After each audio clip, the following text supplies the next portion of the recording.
అమ్మా నువ్వైనా చెప్పమ్మా, భవానీ అమ్మా తన జీవితం నాశనమైపోతుందమ్మా.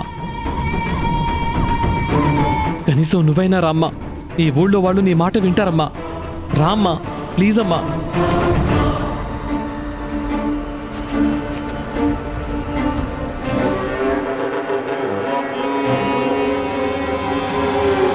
రాహుల్,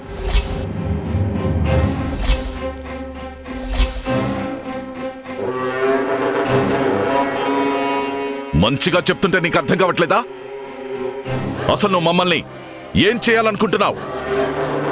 నిన్నేమో గుడి తలుపులు తెరిచి ఊళ్ళో అందరి ముందు మమ్మల్ని తక్కువ చేశావు.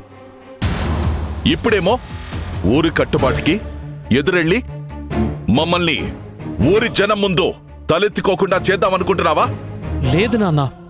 ఇప్పుడు ఊరి జనం మాట మేం పాటించకపోతే రేపు ఊరంతా మాకు వ్యతిరేకంగా మారదా? మాకంటూ ఊళ్ళో పరువు మర్యాదలున్నాయి. ఇలా ఊరికి ఎదురు తిరిగి వాటిని పోగొట్టకు.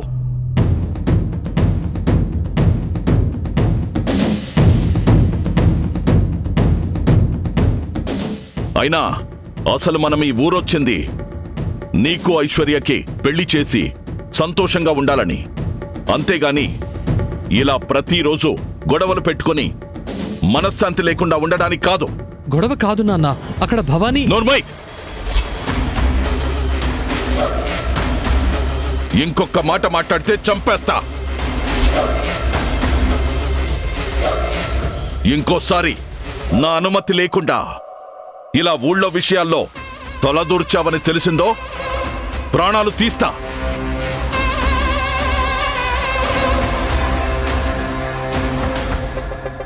లోపలికెళ్ళు. అది కాదు నాన్న. రై తీసుకెళ్ళరా. రాహుల్ పదరా వెళ్దాం. అన్నయ్య అది కాదన్నయ్య, అక్కడ భవానీ. రేయ్ అవన్నీ తర్వాత మాట్లాడుకుందాం, ముందు పద. అమ్మా రేయ్ రా చెప్తాను, రా అన్నయ్య. రారా.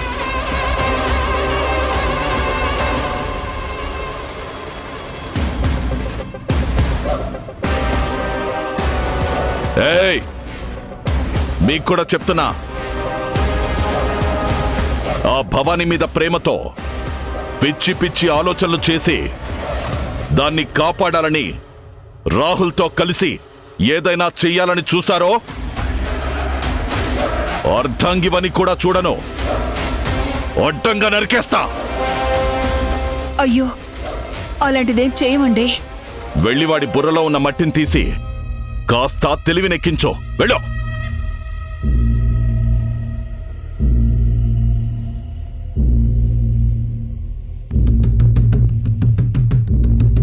అమ్మా, ఇన్నాళ్లకు ఆ భవానీ మన పంజాకి చిక్కింది. పాపం ఎవరు దెబ్బ కొట్టారో తెలియక అల్లాడిపోతోంది. ఈ అవకాశాన్ని మనం వదులుకోకూడదన్నయ్య. ఇదే ఓపులో మన పంజా దెబ్బకి దాని ప్రాణం కూడా ఎగిరిపోవాలి.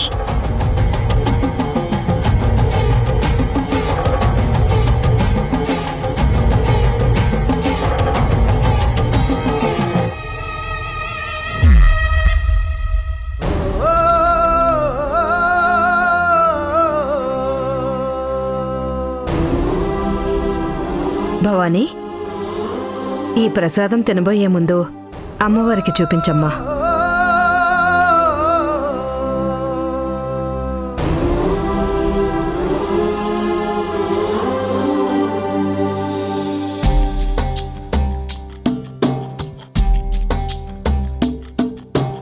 ఎగిరేవో సీతాకోక చిలక, ఎదురయ్యే మలుపులెవరికెరుకా, నిన్ను కన్నోళ్ళ గుండె పగులుతున్నా, నీ కన్నీళ్ళ కడలి పొంగుతున్నా, కానీ అవే నీ గమ్యమేది అయినా, నీ పయనమే దరి చేరుదాకా. ఎగిరేవో సీతాకోక చిలక, ఎదురయ్యే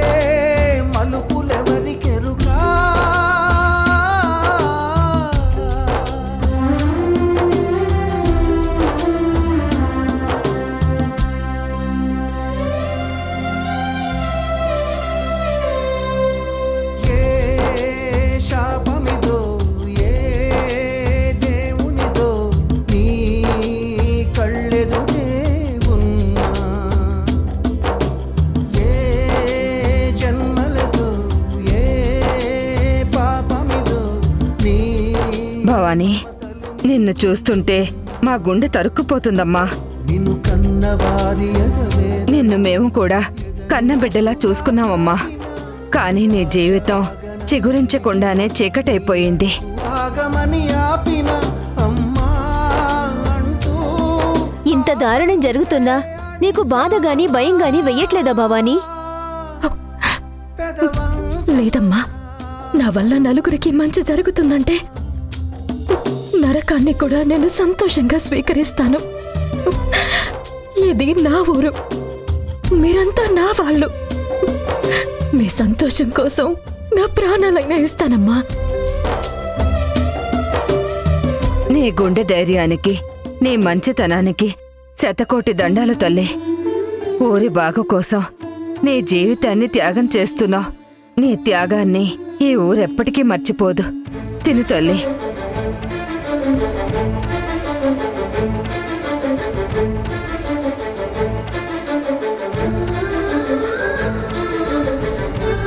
అమ్మోరు అంశతో పుట్టిన బిడ్డ ఇలా నేల మీద భోజనం చేస్తుంది.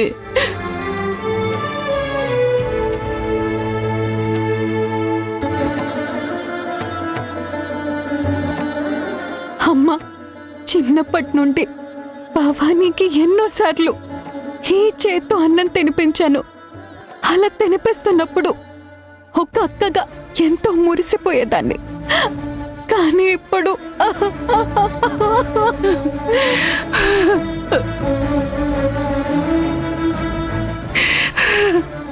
కావేరి, ఇక మనం ఏం చేయలేమేమో. భవానీ మన చెయ్యి దాటే కాదు, మన ఇంట్లో నుండే కాదు, మన జీవితాల్లో నుండి కూడా వెళ్ళిపోతుందమ్మా. ఒక్కో క్షణం గడుస్తున్న కొద్దీ భవానీ మనకి అందనంత దూరం వెళ్ళిపోతుంది.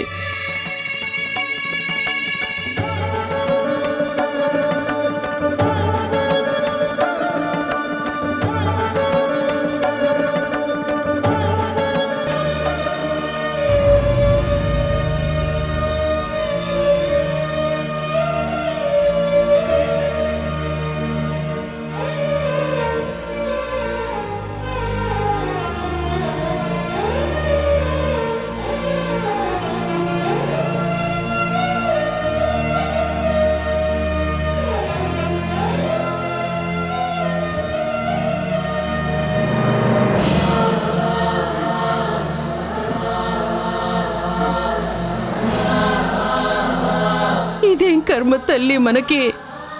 ఈ రోజుతో నీకు మాకు రుణం తీరిపోతుందంటున్నారే, ఇది చూడటానికేనా నేనింకా బతికుంది? అయ్యో అమ్మా, అవేం మాటలమ్మా. మన రుణం ఎప్పటికీ తీరదు. అది జన్మ జన్మల బంధం. నేనిక మీదట మీ దగ్గర ఉండకపోవచ్చు అమ్మా, కానీ నా మనసు ఎప్పుడూ మీతోనే ఉంటుందమ్మా. అమ్మా, అమ్మోరు తల్లి, ఇలా మమ్మల్ని దూరం చేయడం కోసమే భవానీని మమ్మల్ని కలిపావా? భవానీ, నీ జీవితం ఇలా నాశనం అవ్వటం ఈ కళ్ళతో చూసే కంటే నేను చచ్చిపోవడమే మేలమ్మా. చచ్చిపోవడమే మేలు. అమ్మా, అలా అనకమ్మా. నీకు తోడుగా బంగారం లాంటి మా అక్కుంది. భవానీ, చెల్లెలు మధుర, నాన్న ఉన్నారు. వాళ్ళందరినీ చూసుకోవాల్సింది నువ్వే కదమ్మా. నువ్వే ఇలా బాధపడితే ఎలా?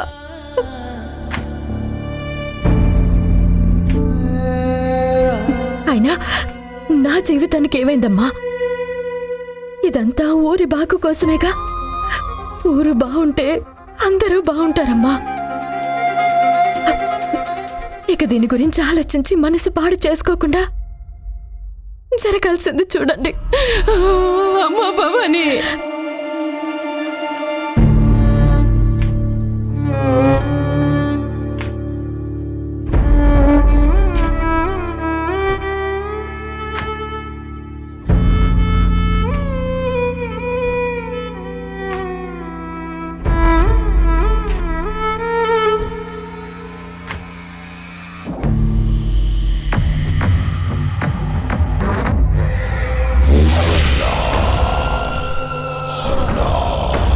అల్లుడు, ఈ ఒక్క రాత్రి ఏ పొరపాటు లేకుండా అంతా సవ్యంగా సాగితే ఆ భవానీ ఊరికి సొంతమవుతుంది. ఇంక దాన్ని పెళ్లి చేసుకోవడానికి ఎవ్వరూ ముందుకు రారలుడు. నీ కళ తొందరలోనే తీరబోతోంది. ఇన్నాళ్ళు నువ్వు పడ్డ కష్టానికి ప్రతిఫలం దక్కబోతోంది అల్లుడు. మామా, సూర్యుడు పొద్దున కదా రావాల్సింది.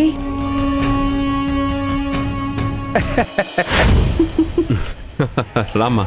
అవును కోడలా. మరేంటి మామా, మా అన్నయ్య మొహంలో అప్పుడే వచ్చేసాడు. ఆ భవానీ జీవితం రేపటితో చీకటవబోతోంది కదా కోడలా. అందుకే మీ అన్నయ్య మొహం 1000 వాట్స్ బల్బులాగా దగదగదగమని వెలిగిపోతోంది. ఇది సరిపోదన్నయ్యా.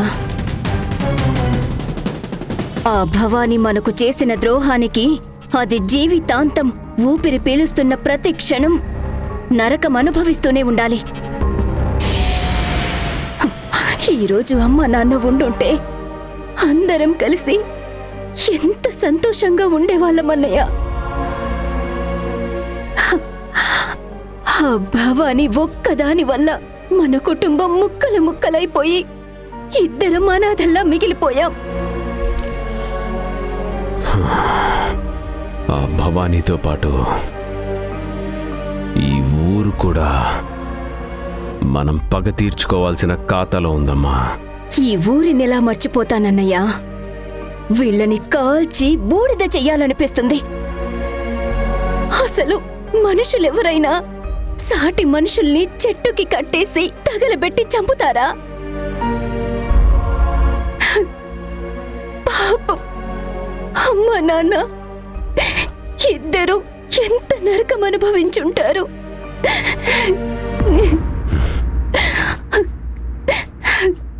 అమ్మా నాన్నల గురించి తెలిసినప్పటి నుంచి నిద్రలో కూడా వాళ్ళు కాలిపోతున్న కలలే వస్తున్నాయి. ఊరుకో చెల్లి, అన్నిటికీ లెక్కలు తేల్చుకునే సమయం వచ్చింది. ఇది మనం శాసించే సమయం. ఇప్పుడు మనం గర్జిస్తూ ఉండాలి, కానీ ఇలా డీలా పడుతూ ఉండకూడదు. అవును, ఇంతకీ భోజనం చేసావా? ఇంకా లేదన్నయ్య, బాగా ఆకలిగా ఉంది. ఆ భవానీ దూరమైపోతుందని ఫ్యామిలీ అంతా కన్నీళ్లతో కడుపు నింపుకుంటున్నారు. మన వల్ల కాదు కదా, అందుకే ఇంటికి వెళ్ళి ఏదో ఒకటి చేసుకుని తింటాను. అయ్యో నా బంగారం, ఈ అన్నయ్య ఉండగా నువ్వు ఎప్పుడూ ఆకలితో ఉండకూడదు, ఉండనివ్వనమ్మా. నేనే నీకు నాన్న, అమ్మ అన్నీ. మావా, అర్థమైంది అల్లుడు.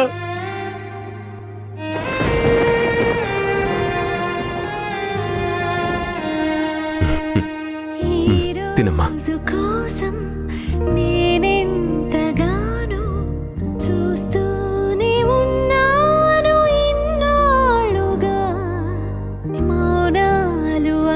కడుపు నిండా తింతలే. నేను కోల్పోయిన సంతోషం అంతా నువ్వు తిరిగి తీసుకొని వచ్చావు. తినమ్మా.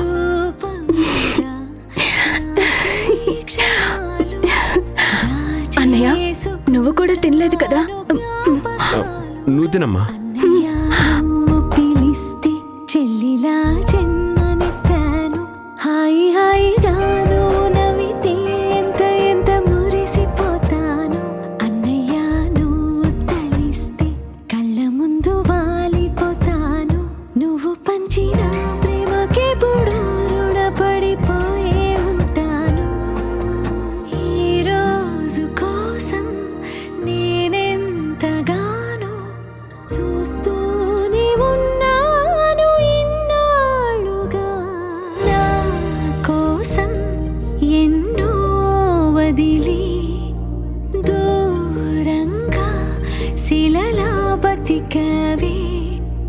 నా కంట్లో రావాల్సిన కన్నీరంతా నీ ఒంట్లో చెమటల్లే మార్చావు కదరా. నా కోసం నువ్వెంత అల్లాడిపోయావు, నీకన్నా ఇష్టంగా నన్ను చూసుకున్నావు. నీ పిచ్చి ప్రేమంతా నాకే కాకుండా అన్నయ్య నువ్వు పిలిస్తే చెల్లిలా జన్మ సరే అన్నయ్య, నేను బయలుదేరుతాను. జాగ్రత్తమ్మా. నాకేమవుతుందన్నయ్య, నేను రంగా చెల్లెల్ని. నువ్వు జాగ్రత్త. కళ్ళ ముందు వాలిపోతాను నువ్వు పంచిన ప్రేమకే బుడు. మీ ఇద్దరు అన్నా చెల్లెల ప్రేమ చూస్తుంటే నాకు చాలా ముచ్చటేస్తుంది అల్లుడు. ఎలాగో రేపటితో మీ పగ సగం తీరిపోతుంది. ఆ భవానీని ఈ ఊరిని కూడా లేపేశారే అనుకో, హ, ఇంకా మీ ఇద్దరు ఎప్పటికీ కలిసే ఉండొచ్చు అల్లుడు. జరగబోయేది అదే మావా.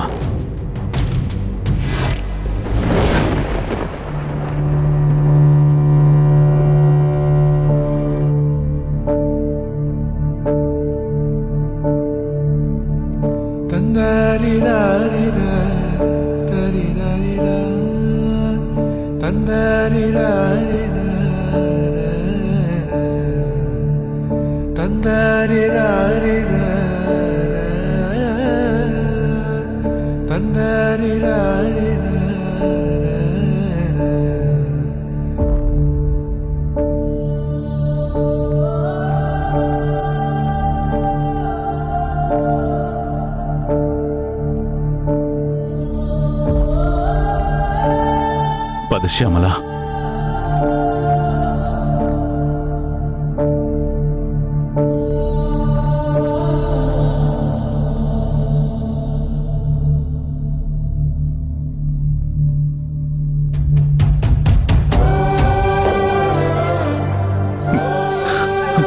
రా శ్యామల.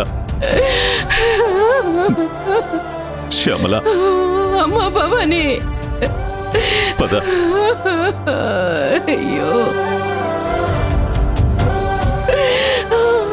ఏమండి. అయ్యో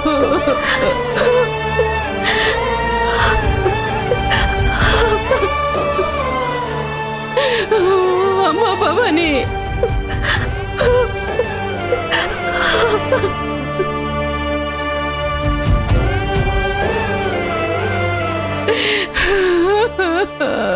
అయ్యో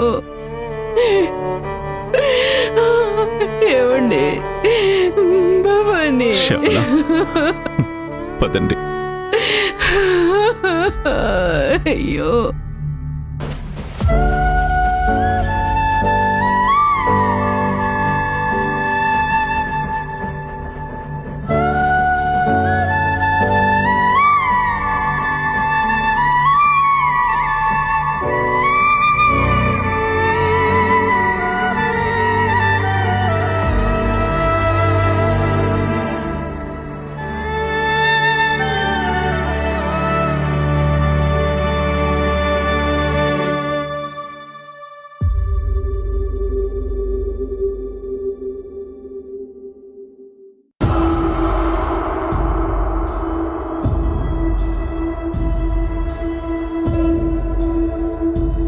రే విజయ్, రాహుల్ ఇంట్లోనే ఉన్నాడు కదా?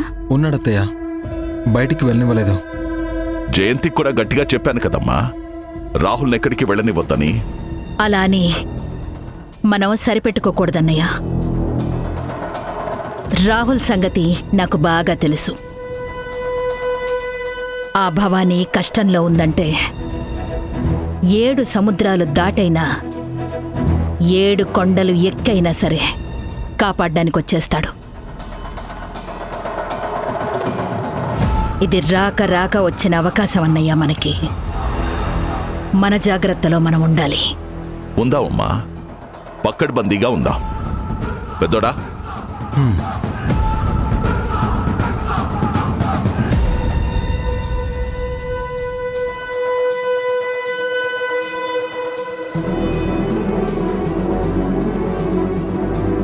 నాన్నా, నువ్వు చెప్పినట్టుగానే వాళ్ళిద్దరూ 24 గంటలు ఇక్కడే ఉంటారు. తమ్ముణ్ణి ఎక్కడికి వెళ్లకుండా చూసుకుంటారు. అమ్మా, ఇంక మనకేం భయం లేదు.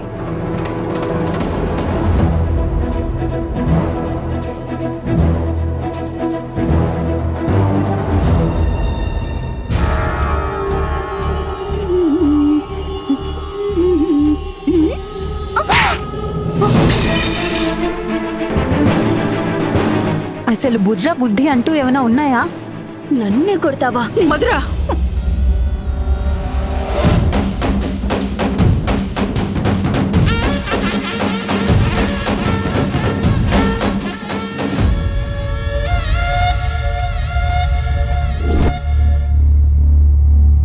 ఊరి కట్టుబాట్లకి ఎదురు తిరిగి మాట్లాడను అని నాకు మాటిచ్చి వెళ్ళు.